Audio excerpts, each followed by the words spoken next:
Welcome again to the first seminar of the 2024 Flyin Miata Summer Camp. Today we're lucky enough to have Brandon from Fox Racing here. He's a race tech at Fox Racing. He knows these shocks literally inside and out, and he's going to talk to us about suspension. All right. So, welcome, Brandon. All right. Thank you very much. So I am a little nervous. First seminar, so bear with me. Just a brief history on Fox. Started about 50 years ago, 1974. Bob Fox and his brother Jeff started a parts business for motorcycles. And eventually they split up a few years later, and they divided into what you know now as this Fox and the other one, which is the Fox Head. It's really, he wanted to get into off-road suspension and stuff like that. So that's basically why they split ways. The other brother, Jeff, wanted to stay in apparel. So they decided to split up. But it's a pretty short history. Quick, no, try to get a little closer. Okay, sorry. But, all right, cool. So I am going to talk to you about the Fox shocks that Miata offers. They are 1.5 inch. They are low gas pressure. They have 3-port piston, which all data states that 3-port pistons provide more grip on the track. All aluminum construction. Everything that can be aluminum is aluminum, other than the shaft, which is chrome 4130 steel. Like I said, low gas pressure means more feel in the shock, more compliance, because as drivers, you don't want to feel like you're hitting concrete every time, right? We do have some pistons to display if you guys want to pass them around. These are race-proven pistons. Fox is basically known for their track, race-proven, right? We test in the dirt, on the track. We do not put it on the road first. Basically, anything that comes into production through Fox is put in, race cars, ATVs, anything of that matter. So if you guys would like, I could pass these around, and if that's okay with Miata.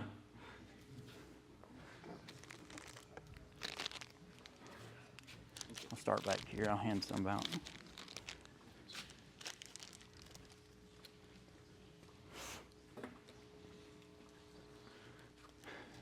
So just to touch on the durability of the shocks Miata provides through Fox is, I don't think I have ever seen a bent shock, and to my knowledge, they have not either. Fox really prides themselves on providing a quality product, and we actually use these on 3,800-pound dirt track race cars. We are currently running these on the right rear and the left rear of a dirt track super late model. This exact same setup is different clevis, different mounting, of course, but this shock goes on, and if anybody is familiar with dirt, they're a lot rougher than what's going to be seen out there on the track or on the road. So does anybody have any questions or? Did Flyin Miata play an important part in developing these with you, or is this a standard shock that, like you were saying, used in different? Yeah, so originally the engineering trailer came out to Miata, and they tested and tuned and came to a liking on a valving, and that's where these come from. A couple engineers came out and they run around the track and tested it, so that's got some time put into it.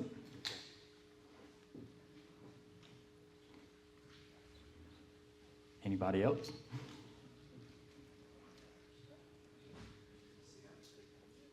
Question. Yep. So I understand that if someone has special needs, they can ship their shocks to you and you'll revalve them to specifications if that's required, if that's desired. Is that correct? Sure. Brandon, can you repeat the question so they hear it over the microphone? Oh, I'm sorry. The first question or the second? Just a second. Okay. So he asked if someone wanted a different valving or a custom valving, if they could send their shocks into Fox to get them revalved. And that's definitely an option. Luckily, in the Circle Track division, it's mostly custom, car specific, driver specific. If there's something you don't like, we have no problem changing the valving or trying something different. Does that also apply to rebuilding as well, if at some point they need to be rebuilt? Service, just regular service. Yes, so service intervals, really, we had this conversation yesterday. So we will service whenever needed. What we are seeing though is like the Schrader field shocks, people will check those after they run them one time, which is a big no-no. Because you do lose gas pressure every time you put a gauge on it. So you definitely don't want to be doing that. So we do not suggest that, but once a year, depending on how much you drive them, it wouldn't be a bad option. If they're on your car every day and you're driving every day, then once a year is a good time frame for that. Other than that, they are probably the most durable shocks that I know of. Like I said, everything's solid aluminum other than what can't be. So seals are durable. It's not low friction seals or anything like that. So everything is built to durability, to last. So. I guess I'm the guy with questions. No, you're fine. So, if you're not driving a lot, if you're a seasonal driver, for instance, is there some time-based period where you should have them resurfaced as well, like every 5 years or something? I honestly, there's no set period. There are ways for you as a customer to check them. Just to, like if you have that shock in your hand and you shake it and you hear the oil sloshing, then you're probably low on gas pressure. Or if you compress it, if you open it all the way up, soften it all the way up, and you compress it and it doesn't rebound at a significant rate compared to being closed off, then maybe something is wrong. But really, the only issues that we see as far as that goes is there are O-rings. O-rings fail, they get twisted, but for the most part, the shocks are extremely durable and shouldn't need to be serviced without some type of indication of them having an issue. Thank you. Go ahead. What sort of adjustment do you have on the shocks? Right now, it's rebound, but it's an open jet, which is, so basically when you open up that rebound, if you soften it, it will change both sides of the graph because it's a constant flow between the shaft. There's not a check in there, what we refer to as a check valve. So if it was, say it was rebound checked, if you adjusted the rebound, it would not adjust the compression. But since it's an open jet, if you adjust the rebound, it will move the compression at a certain rate as well.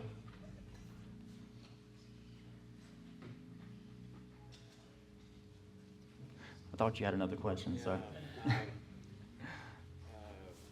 have Bilsteins on a club, and they're rock hard. There's no adjustment on them. Mm-hmm. And so, how does, well, you probably wouldn't know, but this is going to be much more compliant on the road. If I track, it's going to be once or twice a year. It's mainly going to be seasonal out in the country and stuff like that. So riding, especially when it's all soft and when it's all hard, it's still much more compliant than a high pressure shock. Your Bilsteins are or aren't? They are high pressure. They are high pressure. So he's asking about the high pressure on the Bilstein shocks being a little too solid. So basically what happens is when you have a certain gas pressure in your shock, so you have what's called a floating piston in the middle of that shock separating the oil from the gas. So what happens is if you have enough compression force, it will move that floating piston. As it's pushing the oil, it'll move the floating piston and it will move the rod guide. So if you have enough compression force, if you do not have enough gas force to counteract that compression force, what will happen is it'll cavitate. So that rod guide will move and you'll get movement. Graph will be, you'll see a bunch of huge lumps in the graph if you have a dyno. But really, that's totally dependent on what that compression force is.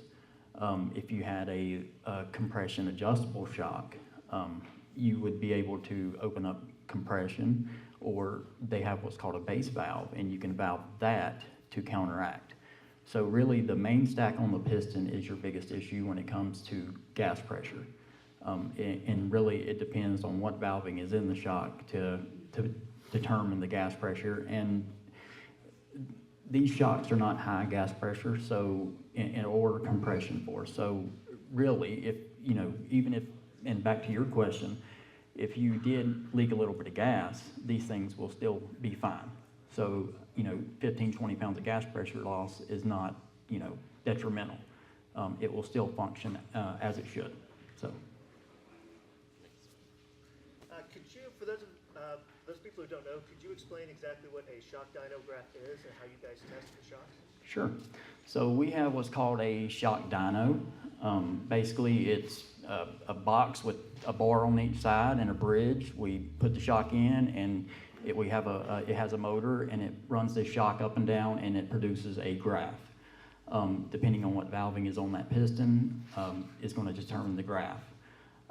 So basically, in these particular shocks, on the rebound side, which is what the adjustability is for on these, you have what's called 0 point, you have force and velocity, depending on how fast that shock moves. It's going to be dependent on your force. Softer obviously means a smoother ride, and you want to stiffen it up for track use. But when we dyno a shock, really in this division, we really look at corner specific, depending on what needs for the tracks. And we do a predominantly circle track, and which is a lot of right front tie down. So you're going to have a lot of zero force on the rebound side. And if you want me to, I could actually write that out up here, make it a little bit easier, just so everybody knows what I'm talking about. Can I somehow take this with me?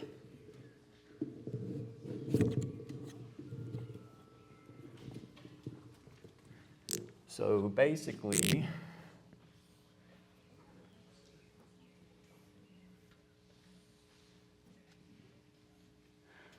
basically, this is your compression side. This is your 0. This would be negative, so negative 10 and say 20, 30, and then this would be your positive on compression.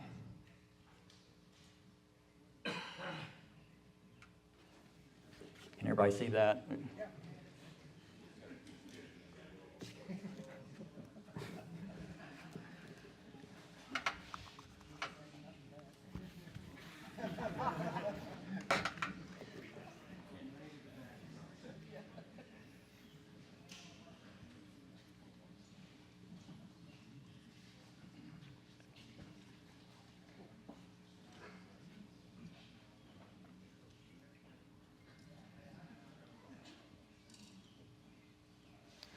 So basically, this is your velocity, and then this is your your velocity is going to be across.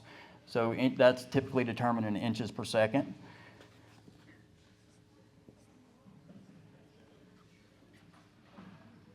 And this is typically determined in pounds. So depending on compression valving, rebound valving, this graph could look anything from this.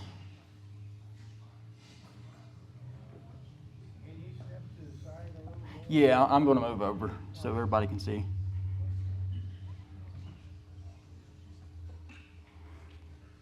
So basically, these shocks utilize what's called a linear digressive piston. So you have a linear side, you have a digressive side. And basically what that means is, so I probably should have made this one linear, but. So linear is basically a line. Digressive is you have basically a 0 point, and that's determined by preload on the piston. Depending on what your preload is, that could be, on some right fronts, we run up to 1,000 pounds of preload on a race car. So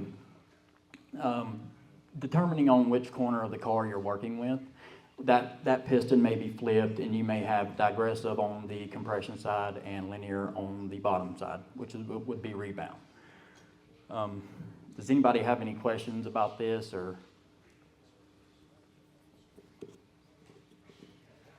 I had a different question. You don't mind deviating? Sure. So if you set up suspension at the proper length so that it's not contacting anything in the fender well, everything like that, and then you have almost no preload, but the ride height is higher than, you want to lower the ride height, would degassing be something to look at? Or No. How do you address that? So really so there's a lot of factors that come into play when you're talking about ride height. Springs, travel, and so on and so forth. Really, it's the corner dependent as well, how much travel you're going to get. We do put data on vehicles, and we do see how much travel we're getting. Some shocks travel 1.5 inches, some travel 7.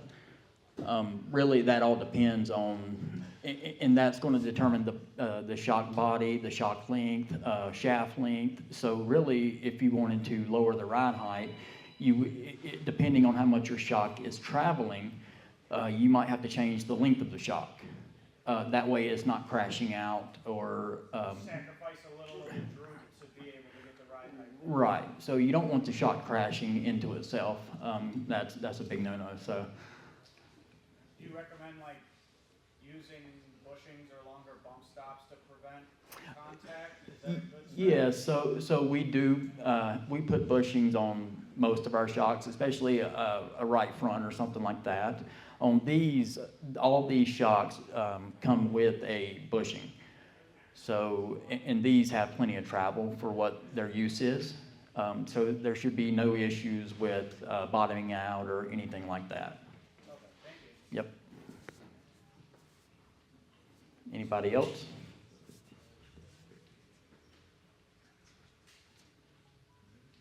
Oh, and warranty? Warranty, so honestly, I'm the warranty on a Fox shock, I repair anything that comes out of my building. You know, the bigger warehouses have a more a protocol for that stuff. We are a little bit more lax with it, you know, just because to us quality is a big thing, and we will service pretty much anything you send in. There's no year cutoff. To me, it doesn't matter how long you've had them. I feel like, you know, our reputation speaks for itself, and if we want to keep it, then we need to, you know, we need to provide a good service. So, have no problem servicing a shock 5 years old, as far as I'm Great. concerned. Thanks. You're here. Do you dyno every shock you build, or is it just dyno the ones to, like, you know, and then originally, and then build everything else the same way? No, so we dyno everything that goes out. There's very few situations that we do not dyno every single shock. And it's not Miata related, it's some different production stuff, because that's just the processes that were put in place. But anything that we build for Miata or circle track program or any type of race, you know, out of our location is built and dynoed every single time. Ethan. Will you explain the difference between a linear and a digressive damper? Yes, so linear is a more, and it resorts back to this graph, so the top would be linear, bottom digressive. So on a linear, you get a more constant damping motion. more consistent. As the speed picks up, the velocity in the shock picks up, you're going to feel a more consistent dampening. As far as digressive goes, like I said, the right front, let's use that as an example, that requires on a lot of vehicles a lot of tie down in the racing division. So a lot of 0 point, and that isn't the initial hit, I guess is best way to put it. When it gets over, if the higher that digressive number is the more force that's going to be holding you down. Depending on what the rest of that graph looks like after the initial 0 point, it will determine how that shock is released or the car comes back to ride height. If there's a steep slope angle on the graph, then it will be a much shorter or a much stiffer, or it'll hold it down longer. But if that graph blows off straight, then it will be a more consistent release of force on the rebound side. Can you apply that to a Miata? What that means to us in our shocks? Yes, so same situation. So the more, like if you stiffen up on let's Miata specific, if you stiffen up that rebound, that means it is going to hold you down longer. So you'll get over and you'll get compressed soon, but it will allow you to rebound slower. So the more you stiffen it, the more it will hold you down coming out of the corners, and again, it's kind of track specific for certain turns. If you're doing a lot of, a really sharp, dog legs and stuff like that, then you want to be, you want to soften it up and let it rebound quickly, because really it determines on the sweep of the curve. As far as going into a turn. If it's a long sweeping turn, then you don't need to be held down. But if it's a sharper turn, you want to get over and stay down in the turn. So for Miata on the road course, I think a little more, if you're driving it on a road course, I think a little more rebound stiffness would be better. Street use, what I found is kind of middle of the road as far as settings go.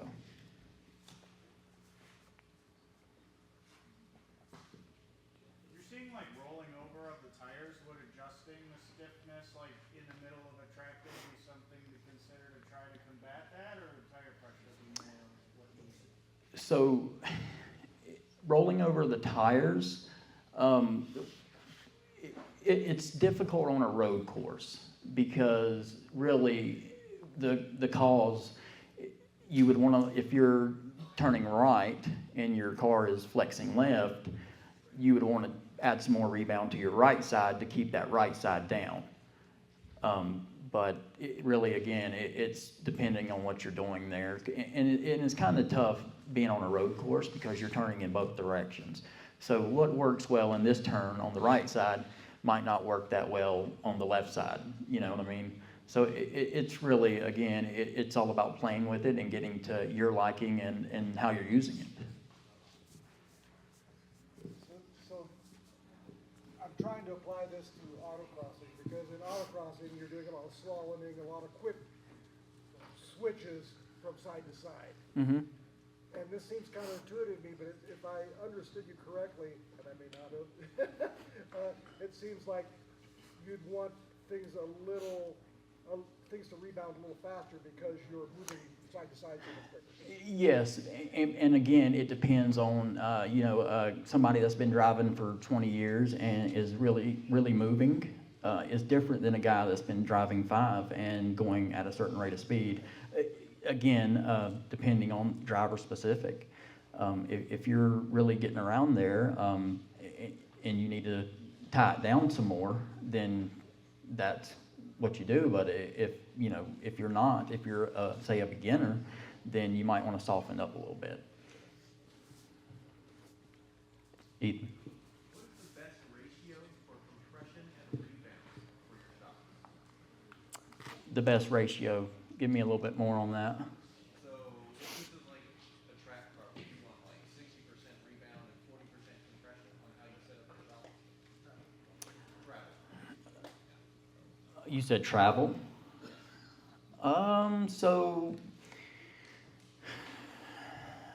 again, track-wise, and just taking Grand Junction as an example, because there are some dips and dives and so on and so forth. Depending on movement and travel of the shock is really dependent on, are you keeping your nose down? Is the rear end coming up? Really, all that can be adjusted through the adjuster. So I think it boils down to probably, in this specific case for Miatas, I think it's probably 70-30. I don't think compression on Miatas on a track situation is as important as rebound. So 70% rebound, 30%. Yeah, 70% rebound, 30% compression. I think the question was actually the shaft travel ratio, like bump travel versus droop travel. How do you characterize the relationship between the two of those on a paved surface as opposed to the dirt stuff you have to work with? Right, on a paved surface, and we kind of relate the same. Droop is droop and travel is travel, no matter what you put it on. So really what we typically, in dirt and asphalt, in dirt we use a lot of droop chains, and it can only travel so far, so we know what we're working with. And with the asphalt program, you don't always know that. A lot of guys use bump chains or bump sticks and so on and so forth. But the Miata program, I think that probably, if you've got another 1.5 inches of travel past ride height as far as droop, I don't see that being an issue. And that may be a question, like, what travels have you seen as far as droop? Well, generally speaking, when we're packaging, we're often limited in compression travel. Mm-hmm. And so we package as much droop as we can get, but the compression has always been our priority. Yep. And on some of the two-piece shocks that have limited amount of shaft travel overall, you have to balance off which one you're going to do. And so trying to find that balance of how important is compression versus droop in an asphalt situation? Well, definitely for me, I think everything boils down. I think, in my opinion, compression would be a little bit more imperative to the situation, because if you're bottoming out, the car is going to stay up, right? Like if you can't travel far enough on compression, you're not going to get down low enough. It's going to cause aero problems and so on and so forth. While I'm not downplaying the droop of it, because you do need droop, just to me, I think that the compression is a little bit more imperative on a track situation. Go over droop. Droop is basically you have a ride height, right? And if you're going around the track, if you're set it, and we run it in numbers basically, if there's a 22.5-inch ride height, and your droop might be 24.5. So that's going to be your full extension. If you say you lifted that car up, if you lifted the left corner up, that car would droop down to 24 inches from center to center, is how we measure a lot of our shocks.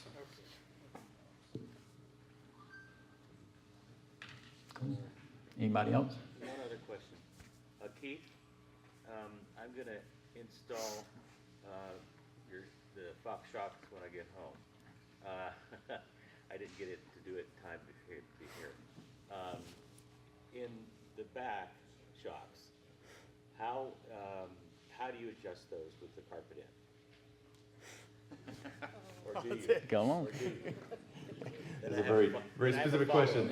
On an A or an B, once you've got the Fox shocks installed, how do you reach the adjusters? Yeah. Yeah, you're gonna have to get in behind the carpet to do that. I recommend when you first put them in, leave the carpet out so you can do some adjustments quickly, learn how it feels like, learn how you like it, and then you can put the interior back in again. And I had a couple of BMW Roadsters, and they supplied a screwdriver that you could put a hole in the carpet, and a small little hole with a ring around it, and you could just go right down and adjust it. Right, yeah, different platforms have different limitations, different things you Right. can do.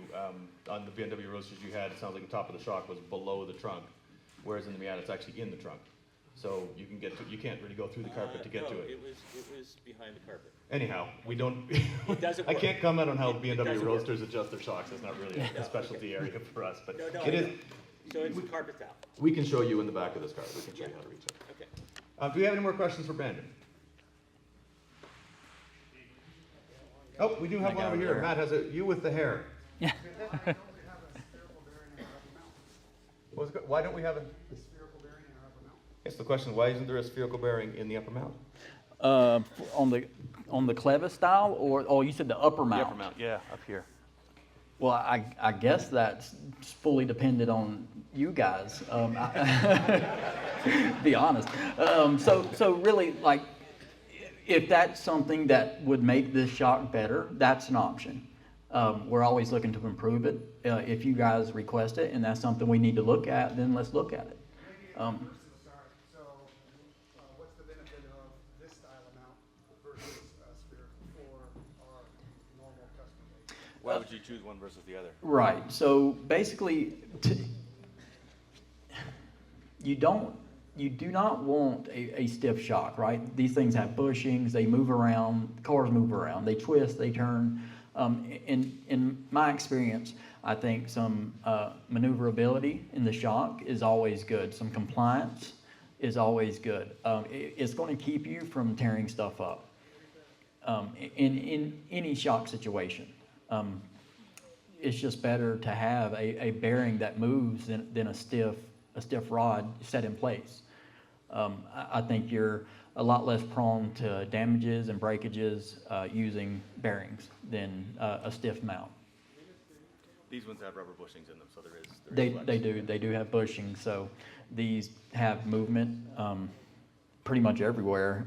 We are looking into changing up some mounting on the other end as far as clevis and bearing caps.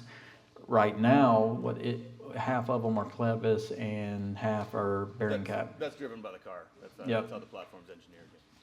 But yeah, so like I said, any movement's good. You definitely don't want it fastened down to where you can't have any whatsoever, because that does cause problems. I do want to address one thing, Keith. I heard the word ATV shock recently. Not 100% wrong, but not 100% right either.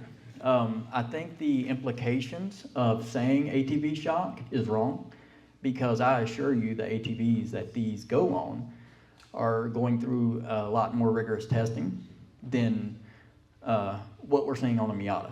So like I said, we are putting these 1.5-inch shocks on a 3,800-pound race car. So if that doesn't put your reservations to ease, then I'm not 100% sure what will, but I assure you any durability questions has been answered as far as ATV shocks go. So, any questions about that? All right. Sure.